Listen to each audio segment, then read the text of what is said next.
Welcome back, Rabbi Dr. Eliezer Brut. It's a pleasure to be here with you. We're doing something a bit different today. We're going to focus on one of the more well-known Geonim, I would think, because even I know about this Gaon. Eliezer Brut knows about many Geonim I've never heard of, but Rav Saadyah Gaon, the Rasag, is a Gaon that many have heard of, but many people have not learned his Svarim. Today's episode is to discuss why the Rasag has become more accessible now.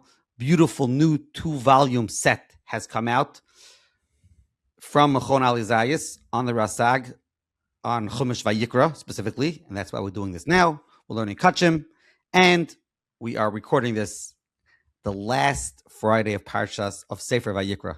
So we're doing it in Vayikra, but it will be out very, very soon. And without further ado, I'm going to let Rabbi Dr. Eliezer Brut give us an overview of what we're doing here today.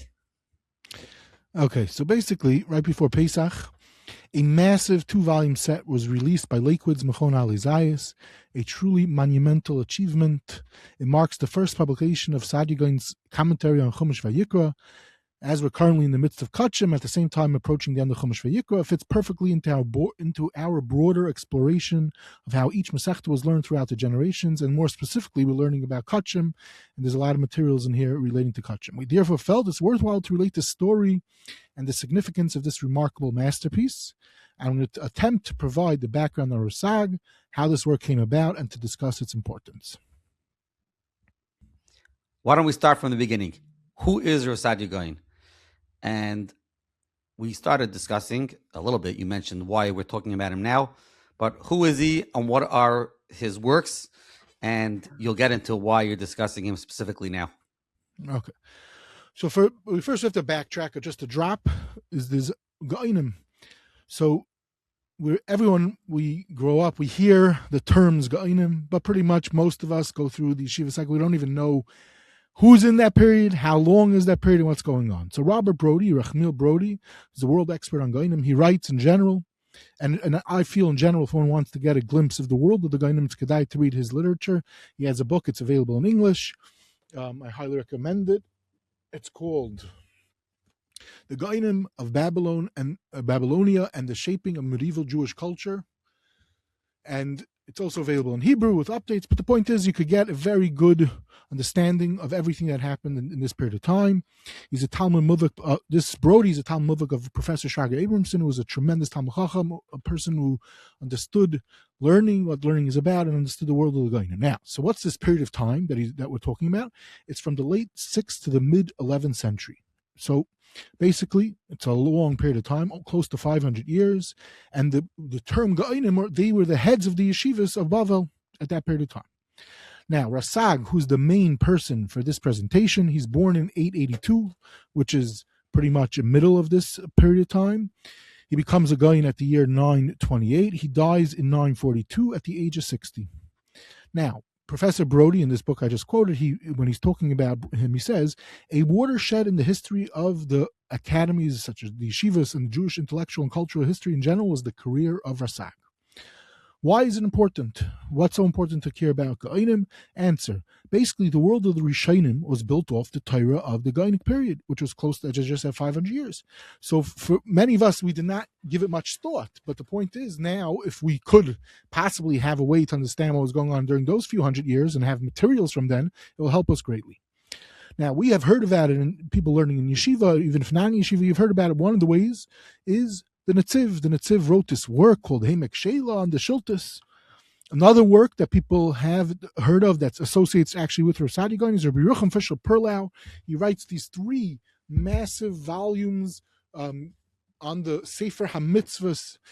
It's called Sefer HaMitzvahs Rabbenu Saadyah Gaon, a few thousand pages. So these are the 2 ways that back the doors into the Torah world. Now, in episodes of Reb Chaim Kanievsky, I related the whole fascinating story of the Netziv with Gaonic material, which basically is the Netziv, who was the Rosh Yeshiva of the greatest yeshiva at that time, basically was working on putting out a work on the Shiltus.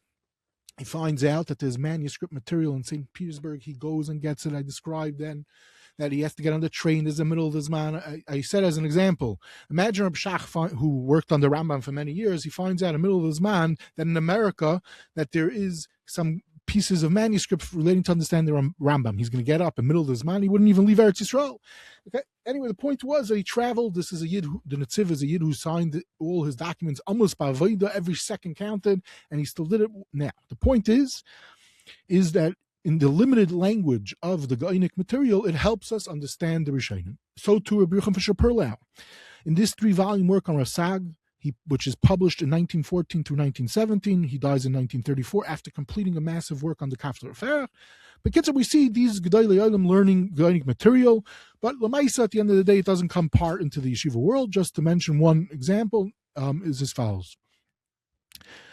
It helps us understand the Rambam and earlier the Rif, for example. They were building off their worlds.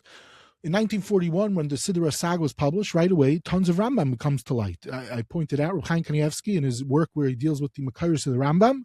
Right away, shows you Makayos of the Rambam from the Siddur Rasag. So imagine if you have a whole world of materials from them. Okay. So that's the first Nakuda that we wanted to bring out. So you gave us a little bit of a background. I'm going to throw something in. I'm not sure you're prepared to talk about this. You mentioned many times Bam Levine when you talk about Geonim. Basically, what happens is, and we'll lead up to how this happens soon. We'll backtrack to how that happens. So basically, they find somehow materials of the Geonim. So how is someone going to be able to use it? So he comes up with a brilliant idea. He's going to put it al pi the Seder of the Masechtas. And so let's say you're learning Bab Metzia Daf Beis. How are you going to find in some whack-out journal over there? He puts it all in order, and it's an incredible thing that he does. I once pointed out, he's a Talmud Chaver of Cook who was influenced by the Netziv. So we see this Gaonic Volozhin tradition, but yes, he makes it very accessible for the Tairdika Olam to be able to learn the materials.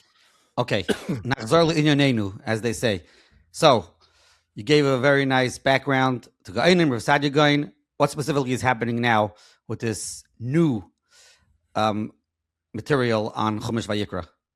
Okay, so first, the first point over here is Adkam we spoke about Geonim, but what do we know about Rasag Gaon in general? So if you look Lamashal and you pull out your Rabbi Yochanan Fisher Perlau, so he has this beautiful Hagdama, and he says, and he brings down, just to quote very briefly, what did the Gedolei Rishonim say about him? So Lamashal, Rabbenu Bechai writes, the Rabbenu Bechai that he's referring to is the author of the Chavos Halvavos. He says, Hagoyin asher eine hadoros achrav b'chiburov hayikarim. He shed light to the generations with his great chiburim.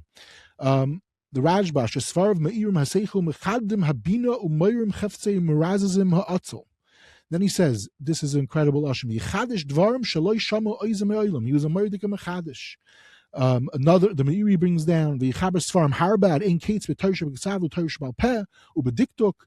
He's a prolific writer. We have a lashon in one of the Rishonim Asher Pivan Echaim Shemasal on the Seder Iber with the calendar, which we'll see. The Ramah. This is the Yad Ramah writes, these are incredible Lashonis, and he brings many others, and of course over time they have many more collections of quotes from the Gedolei Rishonim to show how much they have. And just one other Maramakum over here is like this. In many of the episodes I'm very fond of quoting the Chidah. So what is the Chidah? I always say the point of entry, do you want to know something about any Gadol, you open up Yeshem HaGedolim, and what do you see? So the Shem HaGedolim over here, he has a beautiful discussion of Rasag Gaon, some quotes, some things, but you see it's very weak compared to most of, as we're going to see today, what ends up being discovered. Basically is, he knew of the Rasag Gaon, these quotes, let's say, that I'm quoting, let's say, from Yochanan Fisher Perlau, he has some others, he knows that he has some Sfarim, he knows he's prolific, but he didn't see almost anything. Even though we discussed in other episodes, he travels and he sees manuscripts galore everywhere. He saw the most manuscripts more than anyone else, but he does not see too much material of Rasag Gaon. And one last Maramakum before we move on is, there was a Yid Shir, which we also mentioned in the past. We said it's mutter to talk about him because Rabbi Aaron Lapliansky has a Shir about him, but he was the son-in-law of the Zayis, and he was the Rav of Prague. So he was very fascinated by the world of Geonim, and he was able to write a whole literature of the history of the Geonim. How does he do it? He doesn't have the materials that we're going to talk about today. Simple. Through secondary sources of all the Rishonim, he pieces together and he A whole world. Okay, Adkan. So this is basically someone in the, let's say, until the late 1800s, till the 1880s, or all of a sudden, this is all they would know about Rasag. They heard of him. They know he's tremendous. He's a Gaon. And we have a few, they say he wrote a lot of things. Okay, now.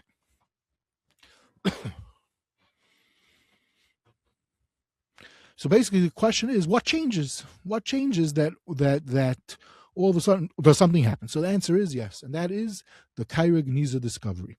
We mentioned this in the past briefly. Today we'll just speak about it for 5-10 minutes, and this is as follows.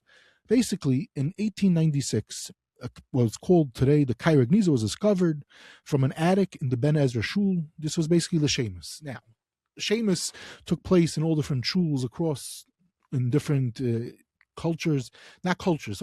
different regions did it different ways. Some people, they were buried in basic forests, but some people, they used to leave it in shuls. So centuries later, you technically could find the stuff if it survives, depending on the weather.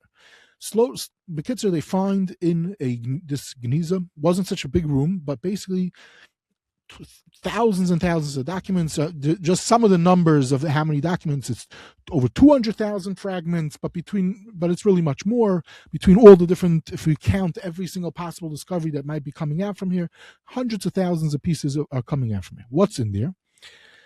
When they discover it, basically every area of Jewish literature is enriched, whether it's history, whether it's piyutim, whether it's chumash, whether it's halacha, whether the Rambam. They found letters of the Rambam here. They found letters of Yehuda Levi here in their own handwriting. Incredible what happens.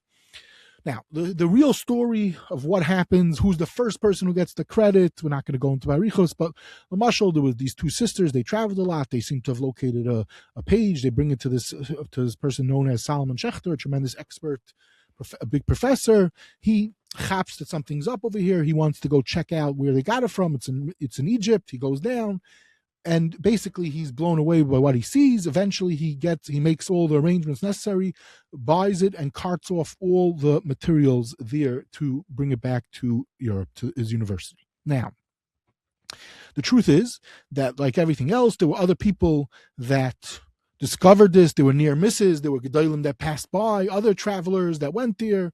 Lamashal, there was a chashav from Yerushalayim, Rabbi Yaakov Sapir. He was there. He walked into this Genizah. He didn't think there was anything, because a lot of times you walk in, there's a bunch of dirt, junk. It was very dusty. The Schechter, his health was very effective from spending their time. But there's a legendary picture. I don't know if you could see it. No, there's all types of. I don't have the picture here, but basically, the point was, it was a game changer in everything. Now, one person that should get credit for publishing Reb Saadyah Gaon type material earlier on was Yid Revertheimer. Now, how he got it from the Cairo Genizah, he didn't go to Mitzrayim, but Lamaisa, he was a chashav Yid in living in Yerushalayim. He got from dealers, and he published many different things from manuscript, and he published, it seems, I think maybe even Saadyah Gaon material, the first person to publish from what we're calling now the new materials of Reb Saadyah Gaon. Anyway, bottom line is, this Schechter gets responsibility for pulling out tons of information, all these documents and everything. Fine. Now, and towards already in the beginning, he realizes that this is a game changer. This is not enough. He's not going to be able to go through all this himself. There's just so much happening over here. There's crazy amount of documents. Now, you have to understand, every single document is a different story, because it wasn't put in an order. So one page could be piyutim, the next page could be a chibur on diktuk, the next page could be a chibur on chumash, the next page, and each thing, and you have to know all different things to figure it out. Now, another thing, keep in mind, a lot of this material is written in Judeo-Arabic. Okay, Kitzer, over time, there's many characters involved in the discoveries and in interpreting the information and where it is, and it gets to all different places. There's a Yid Yisrael Davidson as one example. There's a Yid Yaakov Man, another person. Another Yid Menachem Zulai.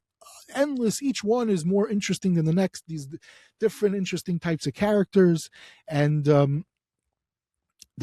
each one of them contributes in their fields of expertise. A mapecha of what's happening. Now, you have to also understand, these are pieces that were in the Shemus. It wasn't like they put in a whole sefer, in a bound sefer, they put in papers. Now, so what you're finding is a random piece of paper, and even on the paper, first of all, it's hundreds of years later, so it could get rubbed, parts could get rubbed out, and also sometimes it's ripped.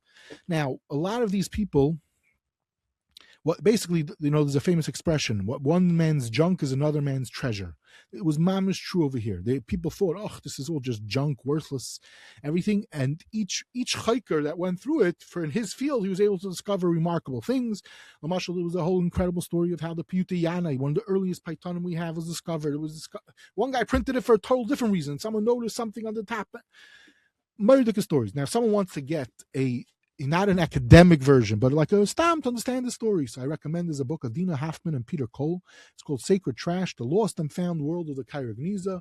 It's a beautiful, well-written book. You don't have to be academic to appreciate it. Academic could also appreciate it, but there's many other books about it. And what happens is that a lot of these people, they had photographic memories. They would be able to remember this fragment, this piece, and match it up with something else. It's a mess. And they made crazy discoveries over time, and the constantly discoveries. I mean to say that what at first for a certain amount of time they thought there were 100,000 pieces were worthless. They already sorted it out, and someone else comes along and he's Megaloi Lamais over there. Kids are unbelievable what's happening. So what happens is the Gaonic period and afterwards is enriched. Lost lives come to life. Lost worlds come to life. Okay. So what's Nagaya for us is Reb Saadyah Gaon. It's basically incredible what happens. Now, exactly his life story, we don't even know. Who's his Rebbe? When exactly was he where? His family, we know he has family. We know he has children, his wife, but we don't know much about it. But what we do get is unbelievable Torah of one of our all-time Geonim, greatest people out there. Now, I want to backtrack for just a minute just to give an example. Everyone hears the word Gaon. What does the word Gaon mean? So a simple translation today, Gaon means genius. Now, there's another old Pirish that different people say. It's famous that Tishmi says it, but much earlier it said that Gaon is the Gematria Shishim, 60 Masechtas, that they were experts in all of Shas. Now, when you see most of the Gaonim are silent. You can say there was a whole world that took place in these 450 plus years. A lot of them, even though when we know about them, we don't know much about them. We know they existed. We know they were active. Reb Saadyah Gaon is like the first person. We get a crazy amount, but what happens is we're getting material from him literally in every topic. So, Lamashal, in 1921, there was this Yid, Henry Molter, who's famous for those people that read the Chaim Potak's works. He's the character representing him. But Kitzer, he was a Yid. He's a fascinated with Rasag, and he prints. Now, right, 1896 was when the Genizah was discovered. So already by 25 years of the Genizah being in its existence, a whole world of Reb Saadyah Gaon comes to life, and he puts it down together. Now, he was involved with everything. Pulmusin, with Karoyim, Lamashal. The calendar. What we have, the calendar, was a huge pulmus going on then. What the story is, lots of ink was spilled on it by what I call them the calendar junkies over the years, and new materials, even most recently with the Sasha Stern fellow. The Kitzer, Moshe Rasag on the Siddur in 1941, it's unbelievable what it changes. And what you see with Reb Saadyah Gaon is why I feel the word Gaon on him is unbelievably appropriate. He's Lama'isa. We have now materials from him in every field. Lamashal. In 2007, this Robert Brody, he gives out a book all about Reb Saadyah Gaon based on many updates from Molter when he publishes in the 1920s. Reb Saadyah Gaon writes on Diktuk. He has dictionaries. He has chuvas. He has a Pirish on Sefer Yetzirah. He's a Python. He writes the Amun of Adeus that everyone knows is a philosophical work. He has halachic works. So basically, he's writing hashkafa, halacha. Brody publishes what's called, certain materials are published earlier, Chiburim halachtim l'Reb Saadyah Gaon. So we see again another, this Gaon is beyond prolific. Okay. That happens in 2015. There's a Yid, Chagai ben Shammai. He publishes over the years tons of material relating to Reb Saadyah Gaon. And in this book of his, he has also materials of his. Now, he not only does he have materials relating to Kol Terkula, he has Perushim on Nach, Perushim on Chumash, and that's what we're going to see more about shortly. In 2024, we said already a few times that he has the Siddur Rasag, which is very important, changes the whole world of Tefillah. Another whole massive chibur comes out relating to Tefillah. Then a work comes out, Sefer HaGalui.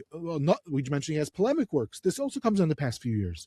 Now, then, I said all the way in the beginning that everyone's very familiar with Reb Saadyah Gaon. One of the ways is through Rabbi Yerucham Fisher Perlau on the Sefer HaMitzvahs. Now, it turns out that that was a piyut that he wrote, say, the mitzvahs in the form of a piyut.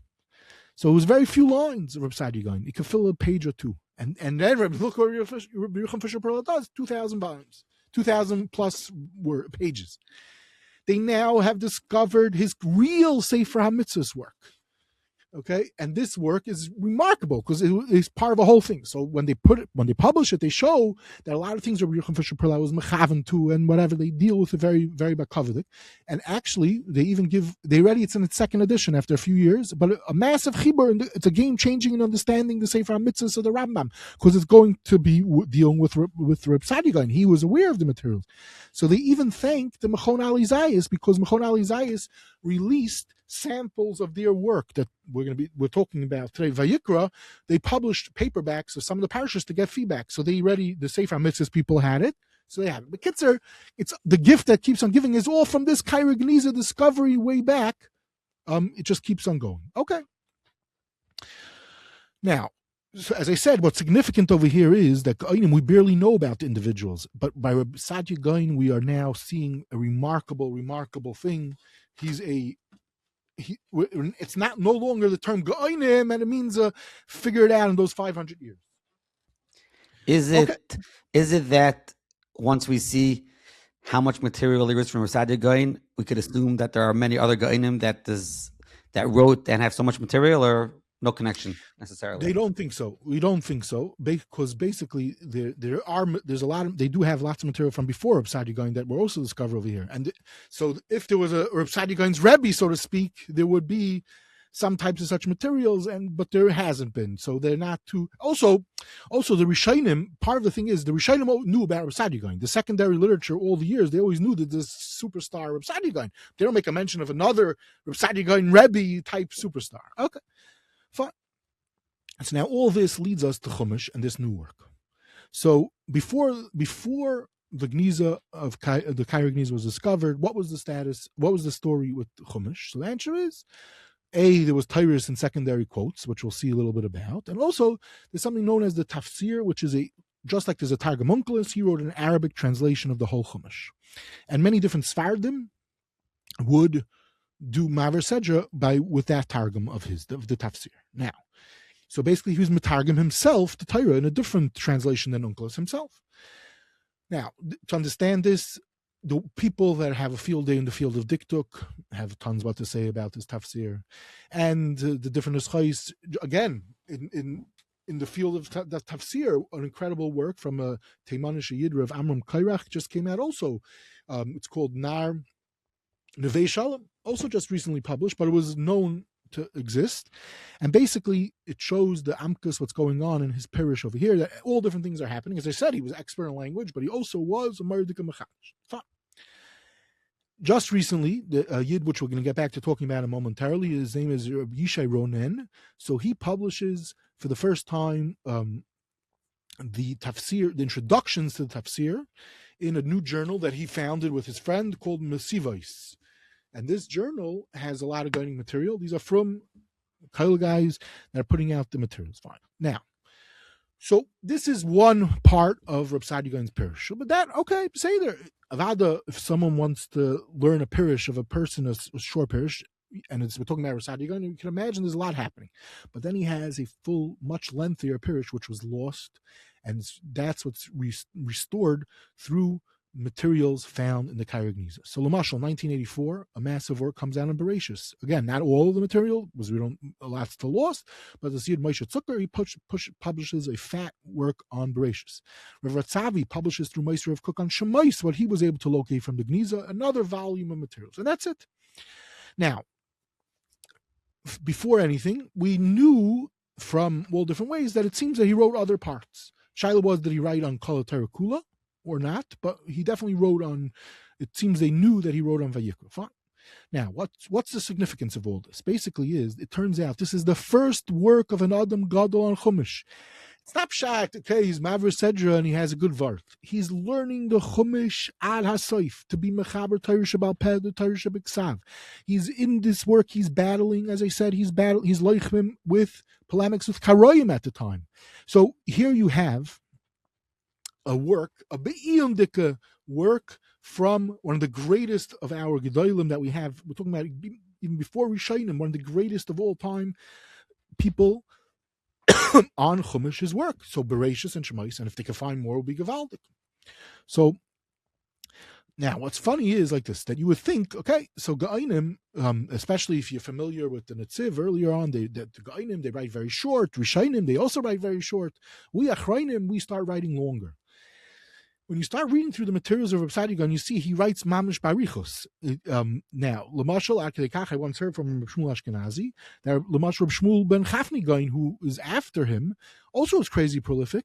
And the reason why his material was lost because he wrote too much. So we see certain Geonim, they wrote quote unquote language drushes, so to speak. So Reb Saadyah Gaon in this parish, there's mamish long pieces and drushes. Another thing is he goes off on tangents, so he could be mefarish all different things. So it's not like he's just staying over here.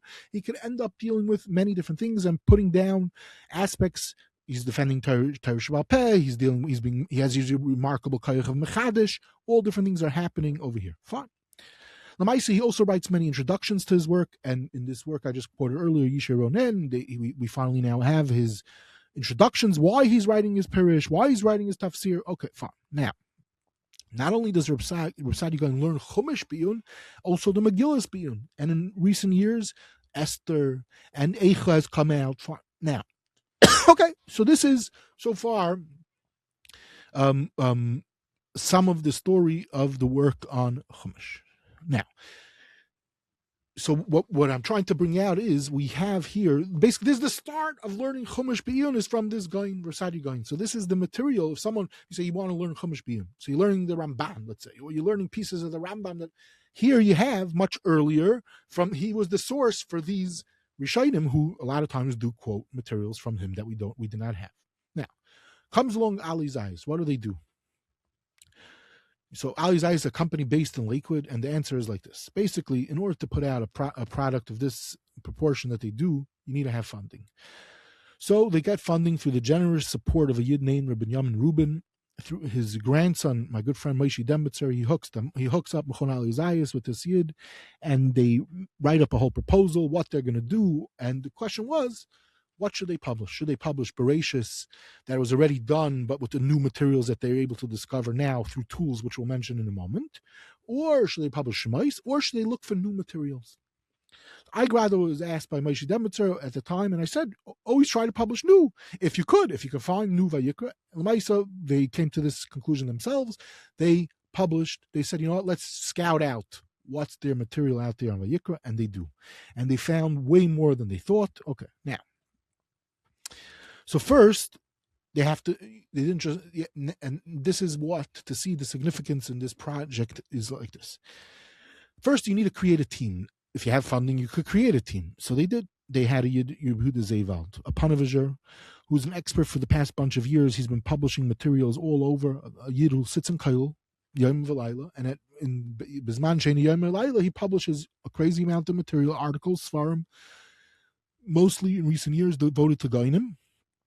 And he's become sort of an expert in this field. And he published the Reb Saadyah Gaon on Eicha for a company, and Reb Saadyah Gaon on Esther, and articles where they're appearing in the Haredi journal from the Kovetz Beis Aaron Yisrael, which is the Stalin Hasidus has a journal that comes out every 2 months. That's where he's publishing the materials. So backdoor academia became into the Beis Medrash from a Panavizer Kaila guy, and in this Torah journal is Arabic, and this is funded by the Stalin Rebbe. So it's very interesting the phenomenon, what's happening over here. Okay, they reach out to Dr. Sklar, who's an expert in the Geonim, especially Reb Saadyah Gaon, who he explored the Genizah and made major lists of materials, including of Vayikra, and he shared with them the information. He was part of their team. And through these lists, they're able to find more materials of Reb Saadyah Gaon, and they brought onto the team different people. They brought on Yid David Yosef and Yeshe Ronen and others. The team was headed by Moshe Binyamin, who's famous for putting out a work recently on Rebbe Avram ben Rambam, on Bereshis and Shemais. So basically what was happening is these 4 people and others were going through the materials, locating material. Now, for example, I'll just give one example. There was a chibur that came out just less than a year ago, from the times of the Mamish, the early Rishonim. Reb Yitzchak ben Shmuel Hasvardi is pirish on Sefer Shmuel Beis. So this comes out in August. so Yisha Ronen and David Yosef right away, oh, Reb Saadyah materials is going to be there. And they make themselves crazy till they get it. Taka, there's a Velt of Reb Saadyah materials even there. And through that, it gives them clues to be able to look further. Now, here's where it gets tricky. How do they locate the pieces? What, you just like type into Google or ChatGPT here and find me pieces and you put out a sefer and voila? No. And you also have to keep in mind the materials are in Arabic. So first, locating pieces. So they had lists from this clear and from their searches that they were doing in the Genizah project, and they found tons of material, and through this they found more and more, and they're identifying and puzzles. It's mamish detective work. How now you also have to understand a lot of times. Now, okay, so we have to also backtrack for a minute, and that is there's something known as the Friedberg Project. This is thanks to the funding of Friedberg in Toronto. Unbelievable chesed was done. Basically, is like this. Up till before this happened, the Genizah, we said, is hundreds of thousands of documents. They're housed in libraries and collections all over the world. So you have to, if you're a scholar and you want to put out a work, you have to travel everywhere. You have to find the pieces. And it could be, for one sefer, it could be in 20 different libraries, and you don't even know. And page 1 is over here, and page 2 is over there, and you can't see it. So first they made a whole a website that they collected everything, that you could see high quality materials. You could see high quality pictures of the information. Another thing was piecing the identification. Oh, if now we know this is Reb Saadyah, it will be identified over there. But also, eventually, high technology was created when you have money and funding. It's much easier. These type of things. Mamish like this is before the AI, so it would sound like the AI. What does that mean? I said that a lot of times a piece could be in multiple. It could be ripped in part A, but the other part of the page could be it ended up in a different library all over the world. But through the computer technology, it figures out the shape and was able to piece together on the same page from point A in the world to point B in the world, and all of a sudden, voila, you got a new page of Saadyah. So this was thanks to the Friedberg Project. So they tracked down through all different tools tons of material of Reb Saadyah. Now, yeah, and just to mention, they finished the project, which we'll discuss more in a moment. They're about to go to print. They're about to go to typeset. Now, we know in the world, everyone hears every single day, a few times a day, AI. So what happens with AI, with the sefer? And what happens is, fascinating, is that someone designed some type of program that's able to do incredible stuff, and they located a velt more material right before they're going to print. So they had to stop printing, put in all the pieces into the right places, fix up everything.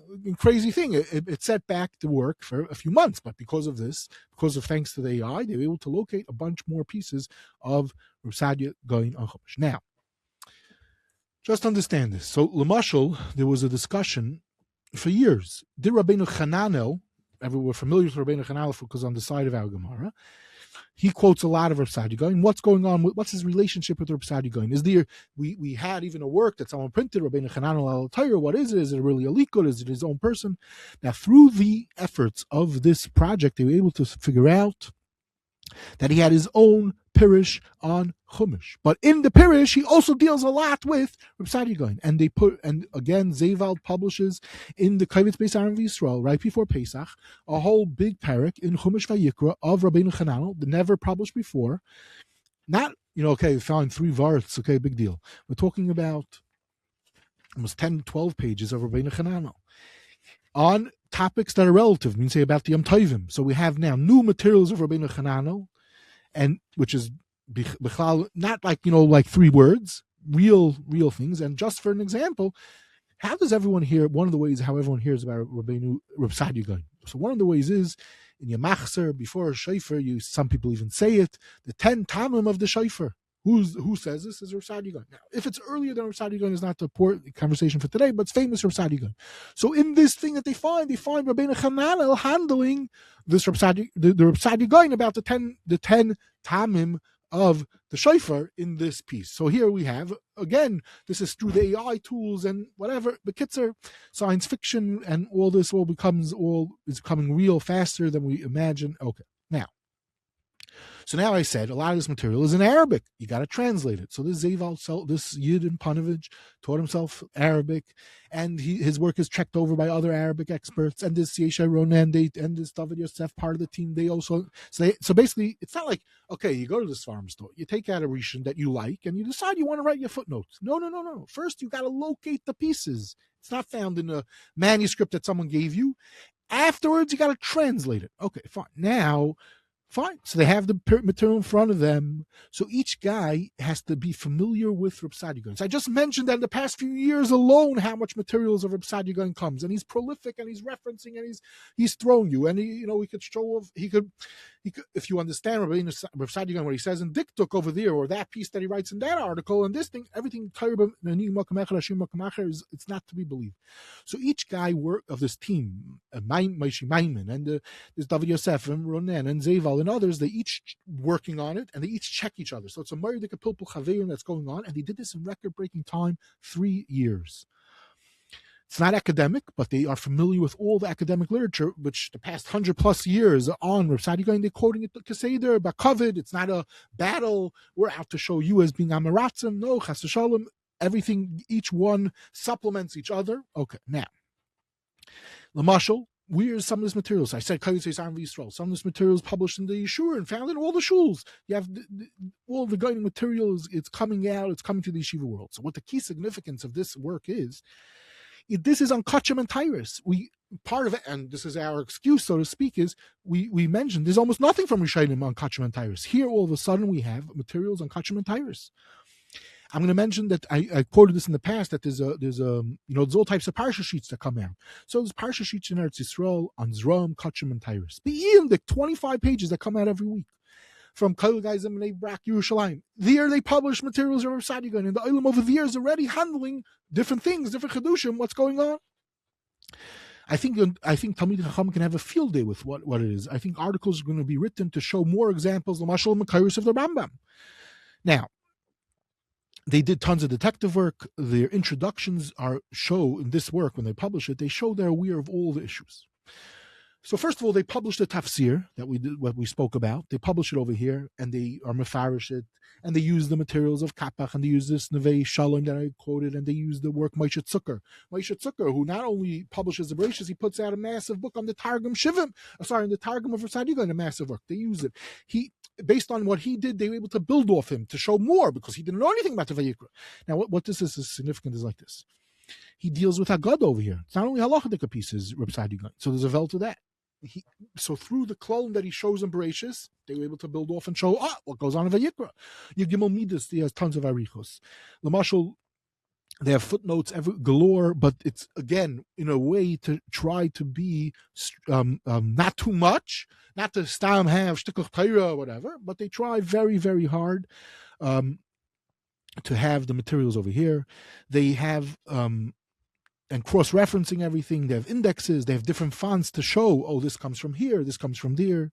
They had a debate how to do it, but they do have, for the scholar, if you want to have the Arabic text, it's in the back, so it's not on the page, so it doesn't. A lot of times you buy an academic book, half the page, one side is Hebrew, and the other side is Arabic, and a lot of people don't like it because I don't know how to read Arabic.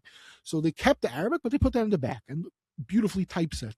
So basically what I'm trying to bring out over here is like this. Chumash can now be learned on a whole new level to understand. So someone who, it bridges worlds of Torah worlds, Talmidei Chachamim, academics, and everything. When you have this work of someone who's basically the start of being mefarish to Chumash, it's incredible what one could do, especially in a Chumash that was weak with relating to a Seder of Kachim and Tyrus, which we don't have so many Rishonim, so now we have even that. So I highly, highly recommend it. And part of what I want to try to give over is the chashivas of a lost work that's been lost for centuries. Now we have it, and we could use it and learn from it. And we'll have a link. One could buy it at Mechon Zayis. They have free shipping to all over in America. And that is part of what we have to say about this new Saadyah Gaon. I invite you to take part and to learn it and to see what's going on inside it. What inspires me is watching Rabbi Dr. Brutt get so excited, so energized by new Gaonic material. I always think to myself, I should be as excited to learn a line of Gemara as he's excited to talk about Reb Saadyah Gaon. But anyway, it's certainly something that I take for myself. And yes, we're going to have the links. And he mentioned that they'll ship anywhere in America. And I'm sure that if you're in Eretz Yisrael, Rabbi Dr. Brut could let you know how and where you could find this as well. So thank you. This was fascinating, all aspects of this. And looking forward to more of these episodes.